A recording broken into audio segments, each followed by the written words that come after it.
There's many things I want to discuss, but I want to turn it back to you. Go ahead.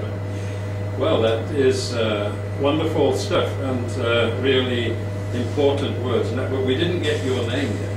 Oh, I wanted to jump right into it. My name is Elder Rakashia from the Gathering of Christ Church. Right. That's right. So this is Elder Rakashia from the Gathering of Christ. And I want to say what I'm talking about is more important than my name. All right. All right.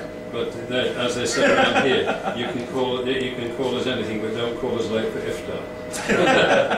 All right. Well, this is the elder. This is really very good that you were able to come in, and the points that you've touched upon. This is very much areas that I'm very interested in indeed. And but you mentioned this. It depends how you spell pray. It's P-R-E-Y or P-R-A-Y. So we have to. Now we're going to come to it. You are listening to Burn Group Community Radio 103.1 FM, and I think Matthew, do you want to go to a break or no? I think let us continue. Yeah, I think you should continue, but we're going to go for a break in a couple of minutes, right. And we're going to go to Ike and Tina Turner. Yeah. Right. Nutbush City Limits or yes. Right. Okay. Oh, right. Good. Well, we've all been there at some point. Right. Well, Elder Rakashia, this is, you mentioned some very important points. As I mentioned before we came on air, that I converted to Islam and my sister and cousin converted to Judaism. So we have a long weekend, you know, because most of the family are Christians. But we can... I hate to be in that house. No, we can live together with our differences, okay, providing that nobody is in debt. And this is why the Lord, in the Lord's Prayer that you would recite in your church, is it what you say, forgive us our debts or forgive us our trespasses? In the Lord's Prayer. Well, when you examine the Greek, it's the same word.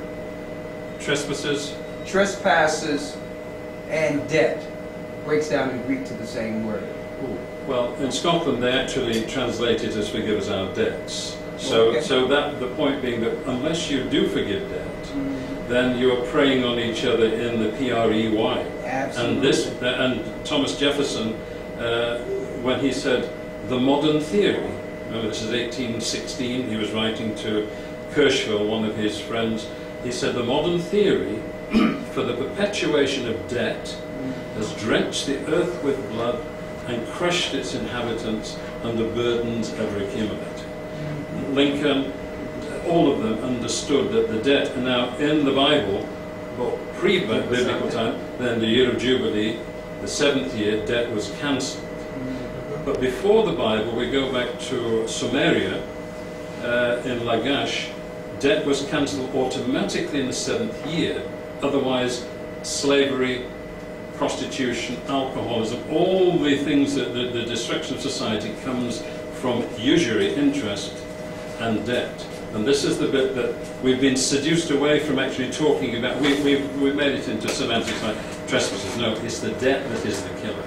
And indebtedness, why slaves were set free in the Hallelujah, was when the slaves were set free, and in the 50th year, in the 7 times 7, then you were released from slavery and the land was given back to those who had lost it. So the points, and Deuteronomy, now you mentioned Deuteronomy about slavery. I read the Bible and study it, but what is that particular, I'm interested very much because we know that Deuteronomy and Leviticus were lost for 1,000 years and were refound when they started to build the second temple. But this particular tract in Deuteronomy, could you read it for us? Okay, I sure would love to read it. It's Deuteronomy, the 28th chapter. 28th chapter, right? And yes, 28th chapter, and this deals with the curses of the children of Israel. Okay. If they shun the law, right, of their God. Okay. Deuteronomy 28:6